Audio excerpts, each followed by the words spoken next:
Hindi na kailangan pang magpaalam ng Pilipinas sa China para lang pumasok sa karagatang sakop ng Baho de Masinloc.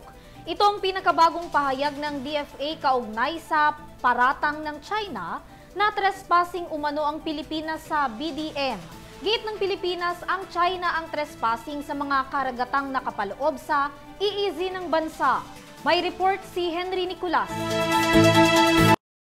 Muling iginiit ng Department of Foreign Affairs sa DFA na walang obligasyon ng Pilipinas na magpaalam sa bansang China bago maglayag sa West Philippine Sea dahil ito ay nakapaloob sa teritoryo ng Pilipinas.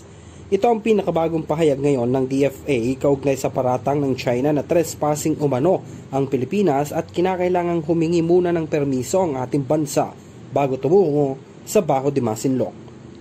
Kaugnay na rin ito ang pagtaboy ng China sa BRP Conrado Yap o PS-39 ng Philippine Navy sa karagatang sakop ng Baho de Masinloc noong October 30. Ayon sa DFA, lehitimo ang sinagawang maritime patrol at walang katotohanan ang paratang ng Southern Theater Command ng Chinese Liberation Army na pinapataas lamang ng Pilipinas ang tensyon sa West Philippine Sea. Sabi ng DFA, walang basihan ng China lalo't ang shoal ay matatagpuan sa 220 km sa baybayin ng lalawigan ng Zambales at nasa loob ng exclusive economic zone ng bansa. Iginiit ng Pilipinas na ang pagsasagawa ng maritime patrol sa katubigang sakop ng Baho de Masinloc ay isang lehitimo at nakagawiang pagkilos sa soberanya ng bansa.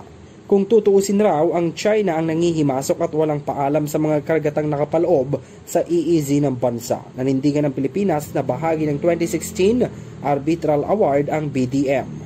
Nanawagan rin ang pamahalaan na alisin na sa lalong madaling panahon ang mga barko ng China na nasa karagatang sakop ng Baho de Masinloc. Para sa EuroTV News, ako si Henry V.